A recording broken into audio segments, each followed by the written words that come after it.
26 जनवरी 1950 हम कहते हैं इंडिया का कॉन्स्टिट्यूशन लागू हुआ।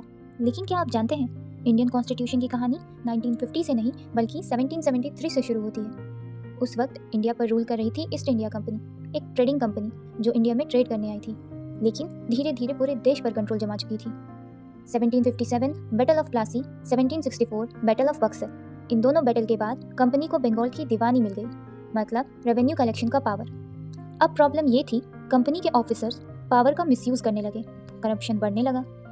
कंपनी करप्शन और फाइनेंशियल क्राइसिस में डूब रही थी। ब्रिटिश पार्लियामेंट ने डिसाइड किया अब कंपनी को कंट्रोल करना होगा।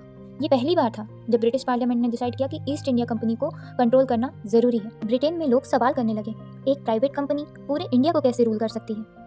और यहीं से एंट्री होती है रेगुलेटिंग एक्ट की।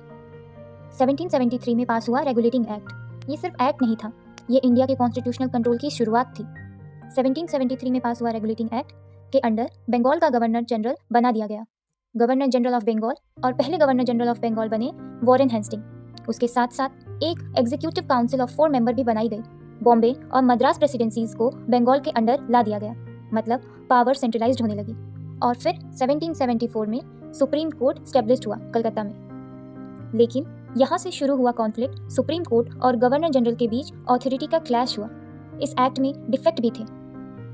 गवर्नर जनरल अपनी काउंसिल से बंधा हुआ था, क्लियर पावर डिवीजन नहीं था।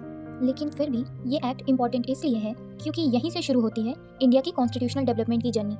रेगुलेटिंग एक्ट 1773 एक प्राइवेट कंपनी के रूल से पार्लियामेंट्री कंट्रोल की तरफ पहला कदम था, और वही कदम आगे चलकर गवर्नमेंट ऑफ इंडिया एक्ट 1858 और फाइनली इंडियन कॉन्स्टिट्यूशन तक पहुंचा। तो ये कहानी थी रेगुलेटिंग एक्ट की। ऐसे ही कॉन्स्टिट्यूशन के बारे में जानना हो, कॉन्स्टिट्यूशन को सिंपल लैंग्वेज में समझना चाहते हो और अपने राइट्स जानना चाहते हो तो फॉलो कर लो। Thank you.